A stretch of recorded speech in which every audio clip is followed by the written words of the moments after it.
still not subscribed to the partition, you know, it's a lot of ways that you can do this besides watching all the content. But before we start, always remember, go to the channels link. Every show that we have, you can always see every show before everybody else see the show.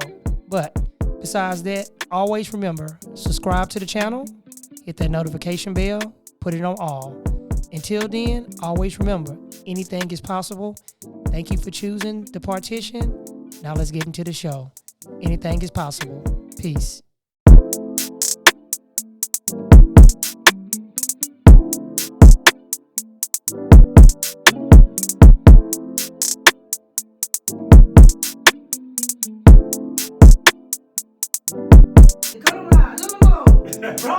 Stand up, they looking at me like, I know you're not waiting. Did I say it right? Yes, you did. Yeah, I know my Sir Charles. Not every 5 or 10 minutes, my son got me this with my dad, so I can always have him with me whenever I do the show.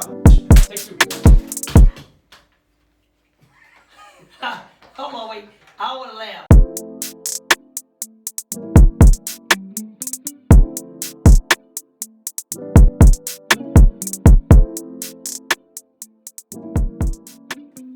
Welcome back to Chopping Up with LaRon. Today in the studio, I have a very important guest. This guest is a entrepreneur, businessman, artist. Man, I can go on and on. I want you guys to help me welcome the one and only Mr. Lafayette. Did I say it right? Yes, Lafayette Taylor, you know what I mean? You know, some people don't like this to say they name. They're like, man, I don't want nobody to have my name to try to go find me and Google me and stuff. I like to be called as Lafayette Taylor, like Kanye said, Kanye West. Gotcha. Lafayette Taylor. I got you. Well, what we do is everybody come on the show. I know you, and I'm a real big fan of your work and the things that you do. And I want the people that don't know you on my end and the ones that do know you, who you are, give me a quick little rundown who you are, and we're going to go from there. Okay, my name is Lafayette Taylor, born and raised in Fairbanks, Alaska. Hold on, wait. Hold on, wait. Now you made me, hold on, wait. He done called me up going, you said Alaska. Hold on, like Alaska, like with the bears and stuff? Yes. Oh, this is going to be good, man. I did not know that you was a Alaskan. I didn't know that. Yes, born and raised, 15 years of my life. Oh, wow. Then moved to California 2001, September 7th, 2001, 4 days before September 11th. Wow. Started traveling in 2005, ended up in Houston in 2008, so I'm back and forth between here and California. Wow. So, first thing I got to ask, because this is the first time I had somebody to come in and tell me they from a whole another part of the world. First thing I want to ask is it really cold down there? That's the first thing I want to know. Yes, it can get cold in there, yes. Okay, because when I think of Alaska, I think about Rocky. I think it's Rocky 3. No, it's Rocky 4. When he went to go fight the Russian. Remember, he went out and I think he was somewhere. I don't know where he was. He was in Russia. He was in Russia. Yeah. But I'm thinking about, you know how cold it was. Yes, it gets cold. You know, the coldest months of the year is probably like January, February. Oh, wow. You know, summertime is almost 3 months of 24 hours of daylight, almost. Unless it starts to smog, you know, forest fires, you got rain in the summertime. So we playing ball at 3 o'clock in the morning. You know, we just have regular blinds, of course. People are like, how do you block it out? You know, have regular blinds, blacked out blinds. Mm-hmm. And then also around October, around my birthday, it starts to snow. Wow, I bet you it's beautiful. They have AC units down there? Oh yeah, we got central. Everything's like here. Same thing. Nothing different. Like I said, you have, just like how you have East Texas, you have Gotcha. the native land, you know, in the country, you know, so it's nothing different. You know, Fairbanks, Alaska, where I'm from, is like Pasadena, Texas. Okay. Oh, Pasadena, Texas. Yeah, it's like, as far as how it looks, you know what I mean? But it's bigger, of course, than that, you know, but as far as the look and feel of it, Gotcha. You know, Anchorage, Alaska, is like Houston. Gotcha. Big and congested and a lot going on. All right, freeways, you know, everything. Wow. Mm-hmm. Well, you know, I had your wife on another episode. Queen vibe. And you know, even though y'all as one, in my eyes, any man like yourself that is a king, that treats his queen the way you treat her, in my eyes, y'all husband and wife, king and queen. One day y'all gonna birth a prince or a queen. As if y'all ain't already did it already. But my thing is, I always respect power couples. When you have a power couple, it's nothing a person can do that ever can break that couple apart. Because that king know his queen and that queen know her king. Ain't nothing you can do you can tear them apart. Facts. Now, I hear that you're an artist. And I hear that you sing. Now, this is, I've been waiting for this. So, what made you want to be an artist? And even though you was an artist, what made you want to sing? Because I would have expected you to be a rapper. I'm just be honest with you. But That's the first. Everyone thinks I'm an R&B guy. The way I look, the way I dress. So I've been doing music all my life. I started off as a drummer. I'm a drummer. My father, my uncle, drummed for actual. I'm sorry, he drummed for. Oh my gosh, my mind just went blank for some reason. I don't know. Always like that when they get on the Choppin' It Up with Lil Rod. Yeah. They like, man, who this was? I know, right? Like, dang. But let me put it this way: my uncle, my father, rest in peace. His birthday is August 30th. My grandpa, they all were drummers. So I started off as a percussionist in fourth grade. And then, of course, I took it on from there. When it came to high school, I was in jazz band, had my own jazz group outside of high school, which was inside of high school. We formed a group and did shows. When our band for school got booked, we got booked too. Wow. So we had a jazz ensemble. I played a symphonic band.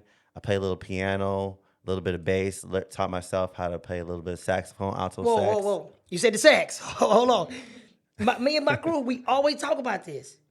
I wanted my theme song to be with a saxophone. Because I can play the saxophone, and they be laughing at me. And I said, man, I'm telling you, I can play the saxophone. Are you real good on the sax? Oh, no. I taught myself back in the day. It was way, when I was in junior high school, I didn't get a chance to really pick it all the way up like I wanted to. I ended up going full hand with music at that time, but I'm also a dancer. I started off with dancing, So you dancing too? Oh yeah, So, I'm an entertainer. wait. I'm an entertainer. Okay, entertainer. Yes. Okay, so this is what I want to know. I'm glad you say you dance. Now, I know the Queen has the heels thing that she actually does. Do you have things that you actually work with the guys? That's the opposite of what she does. I actually teach individuals how to stage performance.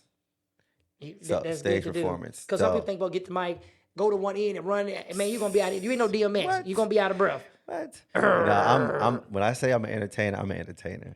So you can keep the crowd going. Yes. Everybody don't know how to do quote unquote like Busta Rhymes. Busta Rhymes, I don't care what show it is. Busta Rhymes know how to. He ought to keep the crowd going. You got to keep them up. Even though I'm shy in person, just chilling. Unless we put some music on, like I said, I'm out there. And a lot of people, I feel great and blessed that the music that I put out so far, that I can lead with that without doing a cover first. Got you. And get people involved that first song. Well, this is the question.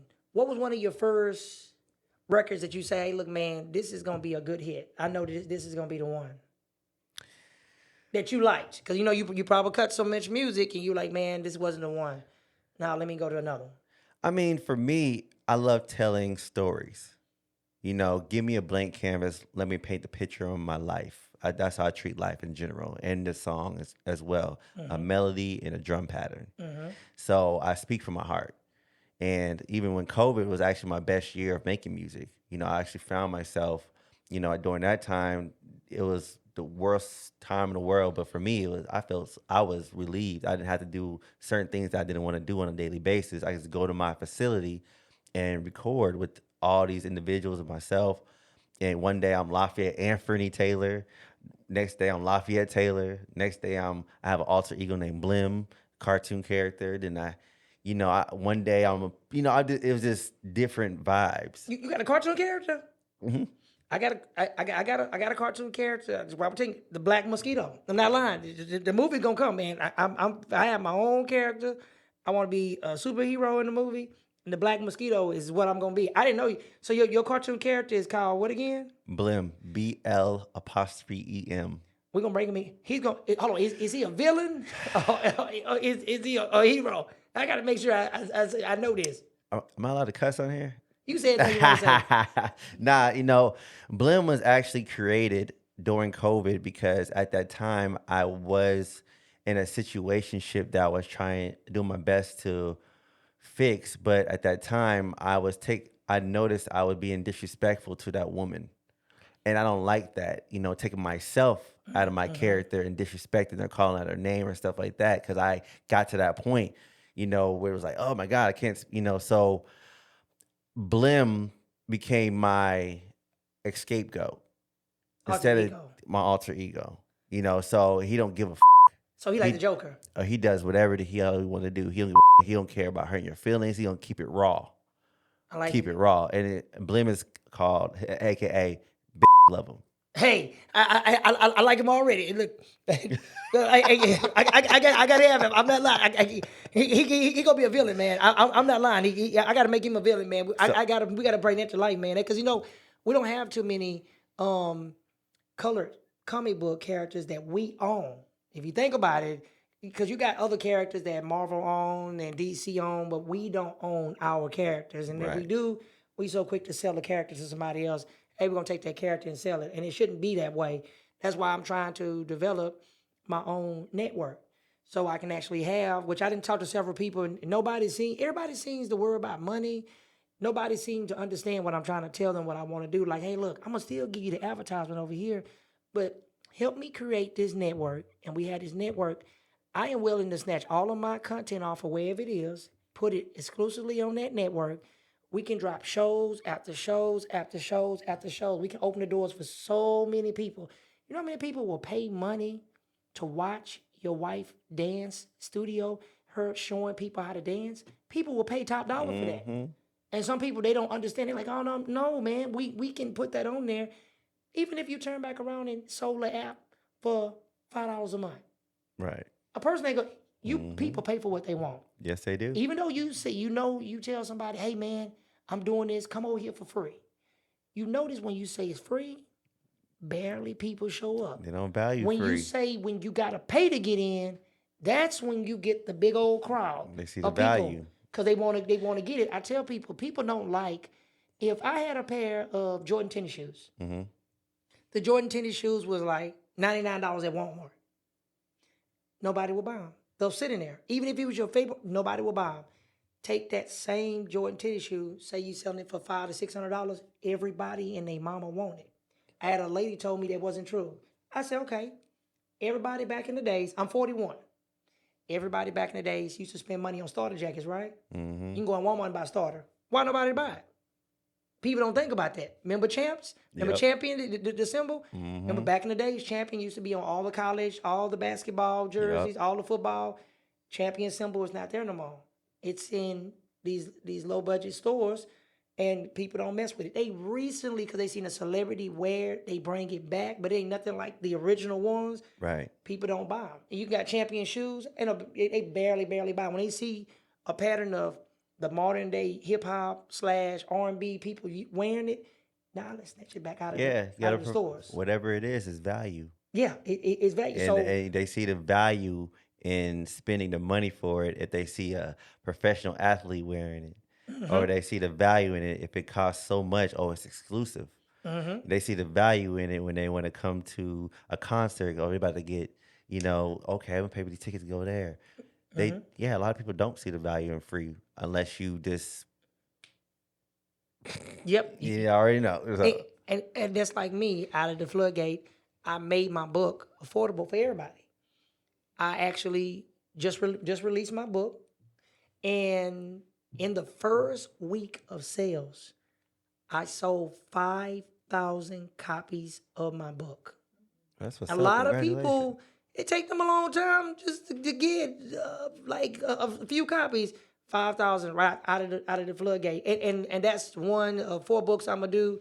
And when I finish and I put all the pieces together, because I give them the story from the beginning when I started to when I got everything at a set motion to how everything it turned to be when I got all my awards, when they start coming in, all the way to the end where I give them a little detail and tell them, like, now look, let me tell you exactly, you heard all the good part of the stories and all the things that you need to hear. Now let me tell you how it really happened. All the things I had to go through, all the arguments, all the hatred, all the backlash, all this stuff I had to actually go through, all of the stress and trauma, all this stuff they will actually see in that fourth book. And that one is gonna have all of them combined plus bonus content. And that book alone right there, I'm gonna do limited on that one as well. So Okay. So we gonna expect the audiobook next too, right? hey man, I'm 2 steps ahead of you. The audio book is actually coming. That's gonna be part of the limited edition one. Gonna have the audio book where you be able to actually hear. Cause I'm big on telling people, hey man, you want me to do the audio book? I'm gonna have the actual audio book to it as well.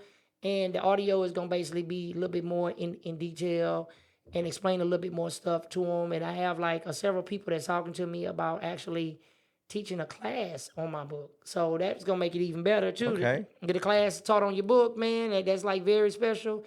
And we don't actually get chances to actually have things like that in our days of time. And I'm glad that that door is opened up. And I want to help other people and bring them up too as well. But the next thing I want to ask you, Mr.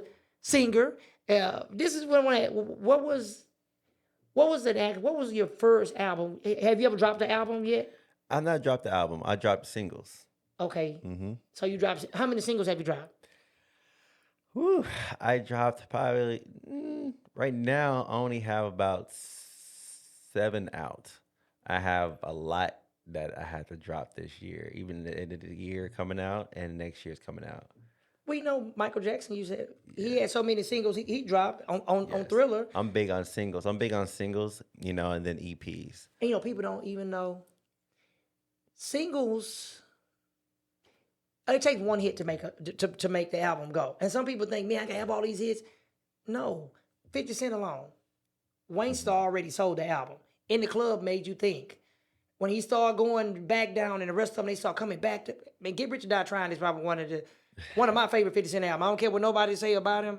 Get Rich or Die Trying, that's one I can listen to. That's my guy. Shout out to G Unit. Shout out to 50 Cent, G Unity Foundation. They came into the studio the other day. What? And they Hold did on, wait. rehearsal for the concert that they had yesterday. So shout out to that. Mioka and I, Queen Vibe and I are part of G Unity Foundation as well, speaking to the kids. Wow, hold on. I didn't know that part. That just went over. Did you meet him personally? No, I didn't get a chance to meet him. I bet Tony Ayo came through. Wow. Yeah. Tony Yayo came through. And I'm almost, chopping it up with his then 50's manager and tour manager. So I'm in cahoots with them. So they actually going to make your studio their home. I'm assuming they're going to come back and visit. They're gonna come back. Yeah, they'll come back. Shout out to my boy Major League Beats for the for the hookup to his client and whatnot as well. You know what I mean? At the end of the day, it's about networking. And some people do not know networking is important. I was happy because I actually met Khalid, and it was a blessing to be awarded. He out of all the people I actually met and all the people that know me, he was the one that actually made it possible to say, hey man, I want to recognize you. I got that award. I met Ronnie Spencer, man. I seen the Fifth Ward Boys. I met like all these legends, man. Young Star, he supposed to be come and do some stuff with me, man. It's so many D-Rec from Rec Shop. So man, I basically enjoy that, and networking with people is always good and important. Right, and just like One Sound Vibe, man, our motto is connect, create, and build. That's what I wanted to ask you next. Now, we come to that segment about asking you that question. What made you come up with that name, with that company, and the way that you laid it out? Okay, One Sound Vibe was formed through a song. My first single. Wow. Yes, Why. I released it 2018, August 30th, on my dad's father's birthday. He passed away 2018 in June, and I wanted to, in July, and I wanted to represent for him, and so did a song called Why, Caribbean Joint, produced by Major League Beats. Okay. And I kept saying, it's that One Sound Vibe, it's that one, I kept saying that over and over again. I was like, I like that. Okay. You know what? That's what we were a writer's tag. So any song you hear that said, it's that One Sound Vibe, and beginning of the song, I had something to do with it. Gotcha. At a pen or anything, a writing, or I'm on it.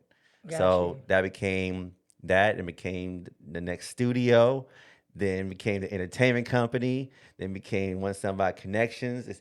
it's a one sound vibe thing. It's really, really taking over because I built one sound vibe because I believe we're more stronger together than apart. Yes, and I remember when I first met you, actually almost a year ago when we was actually talking on the phone the other day. You're like, yeah, man, I admire you from the first day I met you when you talked to me. Hey, man, I got this thing coming up, man. I got my studio, man. You ought to come check it out.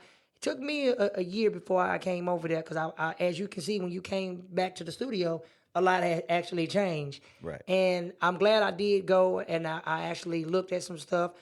I'm gonna put you in a few of my movies I got coming out. And I definitely, out of all the places that I can actually shoot and all the people that open their doors to me, I'm definitely gonna shoot 50 to 60% of my movies at your studio. Because I want your studio to be like the next Tyler Perry studio. Hey man, where you shot that at? One sound vibe. Hey, that's where I shot it. Hey, you sung it to you that one sound vibe here. The picture. Yeah, man. I want people to know. Hey, look, man, you ain't got to go to Hollywood. You ain't got to go to Atlanta. Man, it's right here. We got it actually right here. All you got to do is actually come. Right. And, I was listening to you and my queen having a conversation. Mm-hmm. And to expand on what you got going on, we have a lot going on that's similar. Mm-hmm. And like I said, connect, create, and build is our motto at One Sound Vibe. And when I tell you we are becoming a real hub in Houston, because you only seen the connection side, you didn't see the recording studios. Oh my goodness. The recording studios in the Heights. Wow. Yeah, so there's 3 recording studios. I'm about to make that trip. Yeah, that's our compound. That what you seen with the complex. Wow. So, we offer individuals, like-minded individuals, to come help each other out for little to no money. And that's the type of platform we've been building. Oh, that's what's up. Yes. Man, I admire that, man. You have to, everything starts with a dream. And then it turns to an actual vision. And then you put everything in place and you go from there. Being an entrepreneur like yourself, sometimes people don't understand. They get hard. They get frustrated because sometimes it's like people think you can get something for nothing and don't understand sometimes it's nothing wrong with bartering with people if it's going to benefit both parties. Right. Sometimes I have to actually take my regular recording studio and I have to let people record in there for free. I don't have a problem with it. I just tell them, hey, look, man, just make sure, just give me a little plug in, let people know, hey, this is where you actually did it from. And some people be like, man, why you won't charge? To me, it's not always about money. I'd rather have that good relationship with you, a nice, good, strong vibe about you, and rest can be history. We can go from there. Right. Now, we come to the segment, which is called Leon's Top 5. This is my favorite one because the Queen was on here, and I heard her top 5, and I want to hear your top 5. What would be the Lafayette Taylor top 5 artists he listened to? Because before you start singing, you had to listen to somebody before you started singing. Of course. My top 5 all time. Okay. All time, 1, Michael Jackson, of course. That's number 1, dead or alive. Man, I actually just got through listening to I Can't Help It. I heard that this morning before I got up. I said, man, I Can't Help It is like probably one of my go-to hits when I just want to that relaxing music. So Michael Jackson, I'm gonna agree with you on that one. Because I love stories. Okay. The best song tells a story. Mm-hmm. Best record tells a story. Mm-hmm. Because the difference between a song and a record. Okay. Records last forever. Songs last for a second. That's right. And Michael Jackson was definitely the GOAT for that. Mm-hmm. I'm a big group fan as well. So Boyz II Men. I haven't had nobody to say Boyz II Men. I have nobody, and I am a super fan. I went to a Boyz II Men concert. I was dating a girl named Tawanisha Powell. I'll never forget it. We went to a concert in the Summit right here in Houston. Mm-hmm. I think she wanted tickets on 97.9, if I'm not mistaken. We went to go see Boyz II Men, Brandy, and we saw somebody else, man. If I tell you this is back when Boyz II Men had On Bending Knees. Mm-hmm. It was around about that era right there. Because Boyz II Men, I didn't know until I actually watched the New Edition. I didn't know New Edition, but it all makes sense because I remember that boys are back Right. again with Philly. Right. I didn't know that they actually was connected to each other, which I learned that in watching the documentary. So Boys the Men is a guarantee, man. Did you know also that Boys the Men, there was another member in there, another couple members. I remember the guy. Every time they do a reunion, the guy with the deep voice. I really at first I didn't like. Oh yeah, him. he's definitely not in the group now. I'm talking about there's another person that was in the group. I didn't know that. They didn't want to sign with Michael Bivins. Wow. So he formulated a group called As Yet. Ain't that the song got a song called Last Night? Yep. Man, that came on the soundtrack to Yes, Nutty Professor. Yeah. Yes, it was. It was Nutty Professor. I remember Last Night. I remember that. Yeah. How was this? I mean, we know. Hey, y'all get the point. So Boys and Men, I'm gonna, if I don't care, at the end of the day, this is personal business music. R. Kelly. Okay, I'm glad you said that. R. Kelly. People always get mad at me for this.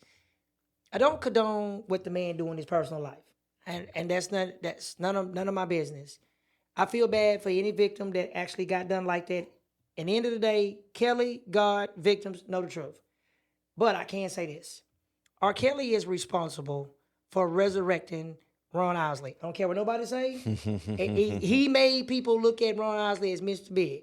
Mm-hmm. R. Kelly is responsible for resurrecting Charlie Wilson. Charlie Wilson always had his stuff. He's the reason why people call him Uncle Charlie. So you can't take that from R. Kelly. This man wrote Michael Jackson, You Were Not Alone. Some people don't even know that. Right. So when they turn back around and say, we're going to ban R. Kelly, they have to remember at the end of the day, Aaliyah parents own a lot of R. Kelly's music. So you got to remember, when you ban him, you hurt her, because they don't actually get it. They don't get paid from that stuff. They don't understand that. So the man wrote a lot of timeless hits, but his music, I can't lie, man. R. Kelly, man, his music is actually everybody good. mimics R. Kelly. He's the one that started the rap singing. You know what I mean? It's Yes. a lot of people don't understand. He created a lot of lanes for a lot of individuals. A lot of people wouldn't even exist. A lot of babies wouldn't be here Fact. if it wasn't worth for R. Kelly, man. He brought a lot of people here. Okay. So R. Kelly is number 3. Keith Sweat. Man, speaking of Keith Sweat, I like the versus battle with Keith Sweat and Bobby Brown. Mm-hmm. They had. But my thing is this: if Kelly never would have got in no trouble, tell me who's gonna go against R. Kelly in the versus battle. I'm waiting. Who gonna take him? Who gonna take R. Kelly? I'm figuring out who gonna. R. Kelly can probably take 4 or 5 R&B singers, and they can all pull their hits, and they still wouldn't come nowhere close to him. That man catalog is actually big. Yeah, but you understand. Keith Sweat's R. Kelly. Keith Sweat's. He wrote for a lot of individuals too, and produced a lot of people that people don't even know about. Mm-hmm. It's like that. Like, damn, he did that song. Yeah, that was Keith Sweat that produced this, or he managed that, or he did that. Well, I actually found I saw something. Would Keith Sweat have connection to Drew Hill? Yeah, he was managing them at one point. Yep, a lot of people, they don't know that. And you know something? We were speaking of Keith Sweat. He was there last night. Somebody actually, what? He was there at the concert last night. Wow. You know something that was crazy? Tell me why I end up doing somebody was telling me about the guy, Bruno Mars. Mm-hmm. You know how they got, him and the other guy got the group, and they went back and did Love Train. Mm-hmm. And they was like, yeah, man. I said, no. The best remix of that song is the one with Drew Hill. And people do not know Keith Sweat is on the song. He's towards the end. If you get a chance to listen, go to Drew Hill and type in Love Train. And when you hear it and you listen, Cisco tore that song apart. So Keith Sweat is number 4. Uh-oh. It's kind of hard. I am an R&B guy. Okay. And I can say for today's age that because I listen to all those people I just mentioned to you, I listen to them as of today. Okay. Even though I barely listen to music right now. Mm-hmm. Honestly, I listen to audiobooks. Okay. And podcasts and stuff.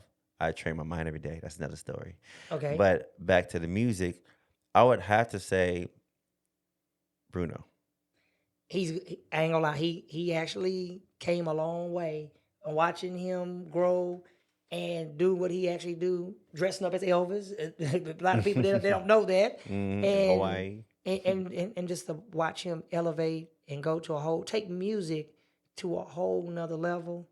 I can't do nothing but respect somebody like that. He created his own sound. You really can't compare him. I like how they formed a group.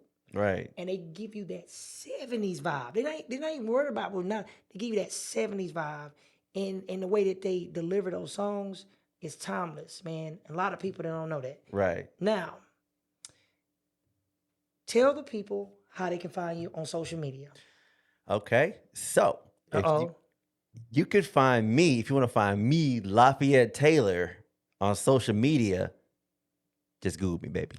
Okay. Hey. This straight out Google Lafayette Taylor. You will find One Sound Vibe Studios. You will find One Sound Vibe Connections. You will find We Connect Wednesdays. You will find all my music. You'll find my websites. So it's just so easy just to type that in. You'll find everything that's associated with me. You know, that Wednesday Connect, when I went to it, I actually enjoyed it.